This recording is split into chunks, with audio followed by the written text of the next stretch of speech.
se ha hablado mucho de la guerra revolucionaria.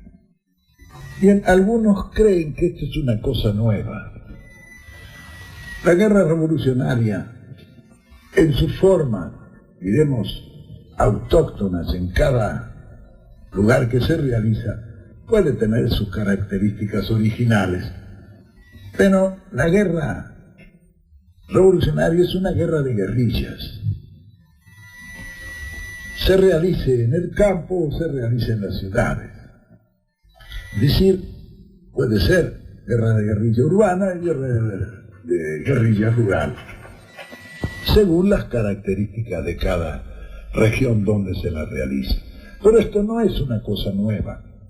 Nosotros los profesionales sabemos bien que probablemente haya sido la primera forma de guerra que ha existido. La guerra de guerrillas, que en el fondo no es otra clase de guerra, la guerra revolucionaria, que hoy practican las fuerzas de liberación de los países, porque el problema de casi todos los países del mundo en este momento es un problema de liberación. Bien, hay un principio en el arte de la guerra que establece que cuando se tiene la fuerza suficiente, uno la reúne y la lleva a una batalla decisiva, y en esa batalla decisiva juega la suerte de su decisión.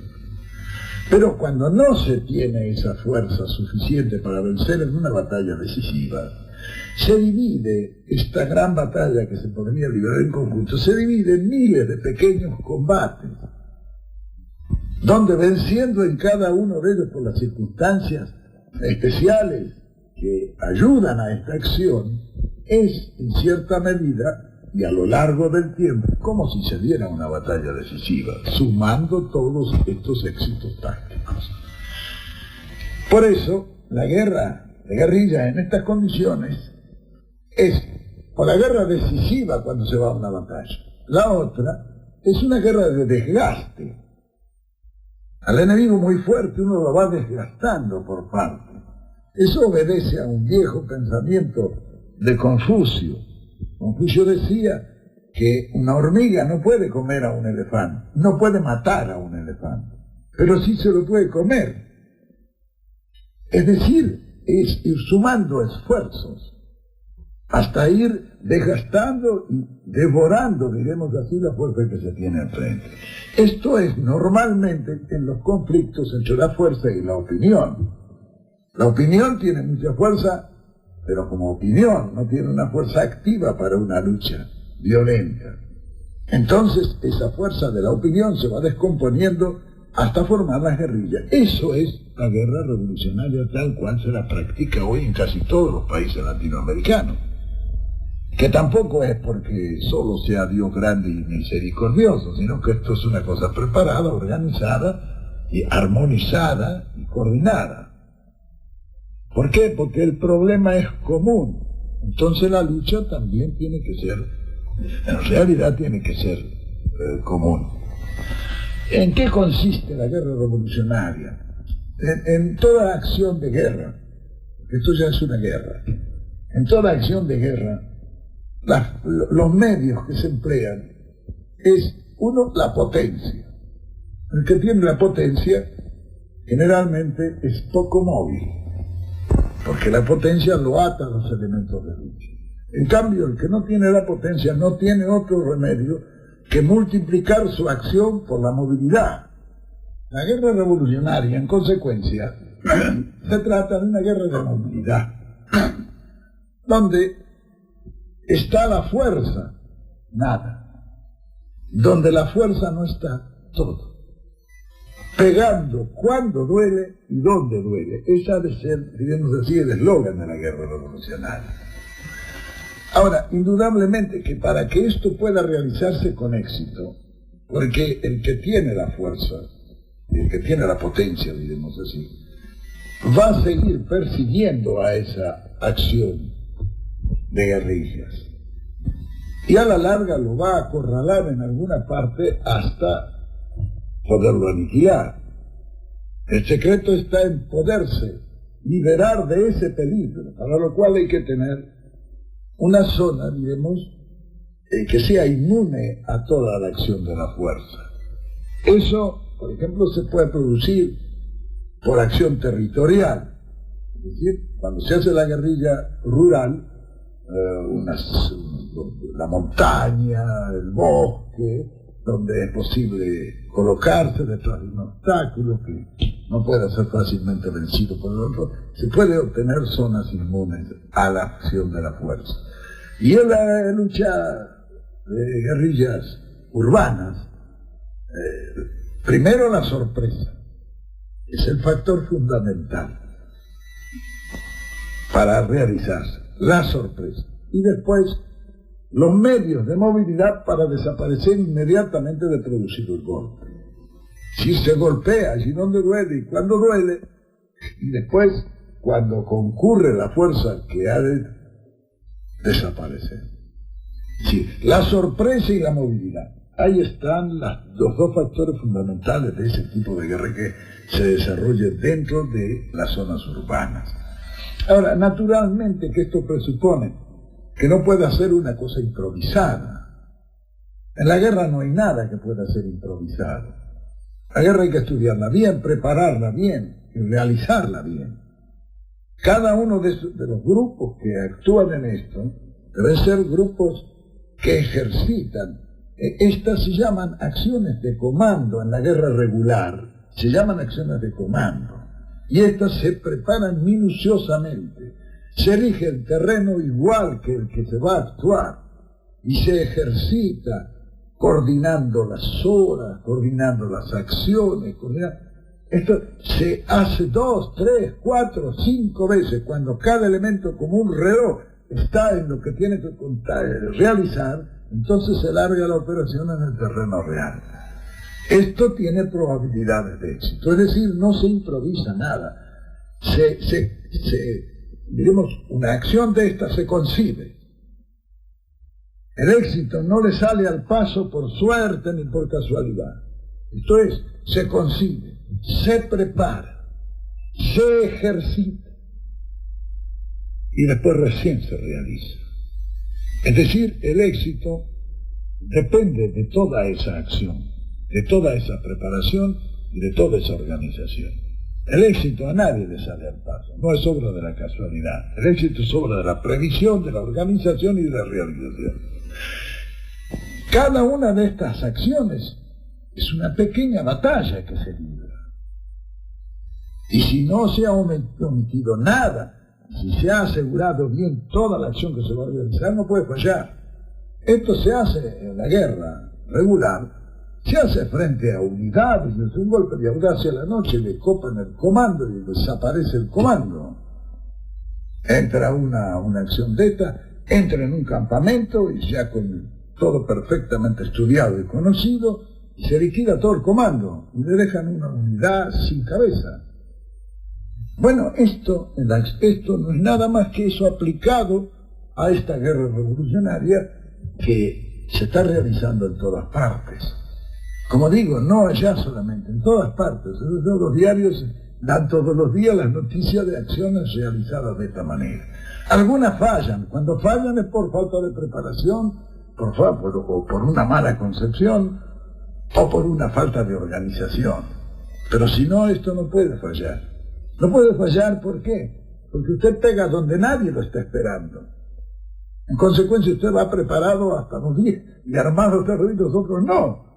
Entonces el golpe no puede fallar si se hace bien.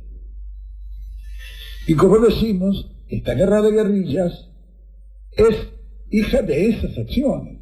Si se realizan 20, 30, 50, 100, bueno, eso equivale a una gran batalla que se da diluida en muchas partes. Esto es la guerra revolucionaria, como se le ha llamado ahora. Se le llama la guerra revolucionaria, ¿por qué? Y porque se está haciendo una guerra de guerrillas para una liberación de los países y para una liberación de los pueblos. Entonces es revolucionaria, pero es la misma técnica que se emplea en la guerra. Aquí no hay nada nuevo. Cuando en la guerra mundial ocurrió lo mismo. Cuando los alemanes avanzaron hacia Rusia, y llegaron hasta Moscú y ocuparon toda esa zona de ahí. A la retaguardia de ellos se armó la guerra de guerrillas. Y como decimos, esta guerra de guerrillas es hija de esas acciones. Si se realizan 20, 30, 50, 100, bueno, eso equivale a una gran batalla que se da diluida en muchas partes. Diremos, una acción de esta se concibe. El éxito no le sale al paso por suerte ni por casualidad. Esto es, se concibe, se prepara, se ejercita y después recién se realiza. Es decir, el éxito depende de toda esa acción, de toda esa preparación y de toda esa organización.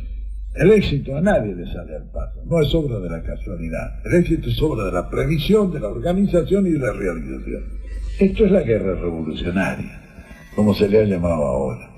Esto es normalmente en los conflictos entre la fuerza y la opinión. La opinión tiene mucha fuerza, pero como opinión no tiene una fuerza activa para una lucha violenta. Entonces esa fuerza de la opinión se va descomponiendo hasta formar las guerrillas. Eso es la guerra revolucionaria tal cual se la practica hoy en casi todos los países latinoamericanos. Que tampoco es porque solo sea Dios grande y misericordioso, sino que esto es una cosa preparada, organizada, y arma lucha también tiene que ser, en realidad tiene que ser común. Se le llama la guerra revolucionaria, ¿por qué? Y porque se está haciendo una guerra de guerrillas para una liberación de los países y para una liberación de los pueblos. Entonces es revolucionaria. General, sería interesante, y dado que usted ya ha hablado de la guerra revolucionaria, que nos aclarara si se trata de una guerra integral o si es aquel concepto que también usted ha expresado de nación en armas, la de nuestra situación. Bien, cuando se habla de nación en armas, se está hablando de la guerra internacional, es decir, de situaciones estratégicas que enfrentan a dos naciones, que se movilizan total y absolutamente para enfrentar esa situación de guerra. De manera que dentro del concepto convencional de la guerra, esa lucha se refiere a la lucha internacional. No se puede aplicar a eso porque un pueblo se levante en una guerra interna. Eso no puede ser una nación en armas, porque al decir nación en armas, uno está indicando el concepto de nación. Y aquí no es el concepto de nación, es el concepto de pueblo. En cambio, la guerra revolucionaria que realiza un pueblo en la situación en que nosotros estamos, bueno, puede llamarse guerra integral. Guerra integral porque se hace por todos los medios, en todo momento y en todo lugar. Es decir, cada uno de los que forman esa fuerza popular que está en lucha, desde la mañana a la noche, él hace en cada lugar y en cada momento su acción de guerra, su lucha. Es decir, buscando que dañar siempre al enemigo, esa sea la situación en que él se encuentra. Esto da lugar a que se empleen todos los sistemas y métodos para realizar esa lucha. Por eso puede ser una guerra integral, pero claro, no en el concepto convencional de la nación en armas, que eso ya es una cuestión que se refiere a la guerra internacional. Es decir, es la valorización política y militar de todas las acciones. Exacto, pero dentro del marco reducido de la lucha popular. Claro, aunque también, dada la situación estratégica de la Argentina y de que el gobierno que detenta el poder responde a intereses imperialistas, es también una lucha nacional contra un enemigo externo. Sí, bueno, pero se realiza en un terreno totalmente distinto, en un ámbito también distinto y con fuerzas también distintas. Es decir, no se le puede aplicar, sino por extensión quizá, el concepto de guerra integral. Pero realmente el problema no responde a la calificación de lo que convencionalmente se llama la guerra. Es una lucha Es una lucha, naturalmente, todas las luchas representan lo mismo, son voluntades contrapuestas que emplean los medios a su alcance para imponer su propia voluntad. Para imponer la voluntad, de acuerdo a los cánones, diremos así, de la guerra misma, de la lucha, hay que desarmar al enemigo y tenerlo a disposición para que él haga lo que nosotros queremos. Esa es la única manera de llegar a una decisión. Para eso se emplean la lucha activa y todos los demás medios de lucha, desde la acción insidiosa de todos los días hasta el enfrentamiento activo cuando no hay más remedio. Y eso es lo que caracteriza este tipo de lucha popular. Nosotros estamos en lucha hace 16 años y hemos empleado todos los medios. Desde cuando hemos podido, la lucha incruenta, por medios habilidosos, etc. Hasta cuando hemos tenido enfrente la violencia, también hemos empleado a menudo la violencia. Como usted decía, han sido los gorilas quienes iniciaron la lucha cruenta en la Argentina con el bombardeo de Plaza de Mayo el 16 de junio. Sí, no, y después por todos los métodos represivos que han empleado contra el pueblo. Eso indudablemente no son acciones, diremos así, incruentas, son acciones cruentas, matan gente, emplean la violencia en todas sus formas, y la violencia no se puede vencer sino con otra violencia mayor. Y en la lucha, los bandos contrapuestos tratan de emplear la violencia cuando los otros medios son ineficaces. En cambio, la guerra revolucionaria que realiza un pueblo, en la situación en que nosotros estamos, bueno, puede llamarse guerra integral. Guerra integral porque se hace por todos los medios, en todo momento y en todo lugar. Es decir, cada uno de los que forman esa fuerza popular que está en lucha, desde la mañana a la noche, él hace en cada lugar y en cada momento su acción de guerra, su lucha. Es decir, buscando que dañar siempre al enemigo en cualquiera sea la situación en que él se encuentre. Esto da lugar a que se empleen todos los sistemas y métodos para realizar esa lucha, para imponer la voluntad de acuerdo a los cánones, diremos así, de la guerra misma, de la lucha. Hay que desarmar al enemigo y tenerlo a disposición para que él haga lo que nosotros queremos. Esa es la única manera de llegar a una decisión. Para eso se emplean la lucha activa y todos los demás medios de lucha, desde la acción insidiosa de todos los días hasta el enfrentamiento activo cuando no hay más remedio. Y eso es lo que caracteriza este tipo de lucha popular. Nosotros estamos en lucha hace 16 años y hemos empleado todos los medios. Desde cuando hemos podido, la lucha incruenta, por medios habilidosos, etc. Hasta cuando hemos tenido enfrente la violencia, también hemos empleado a menudo la violencia.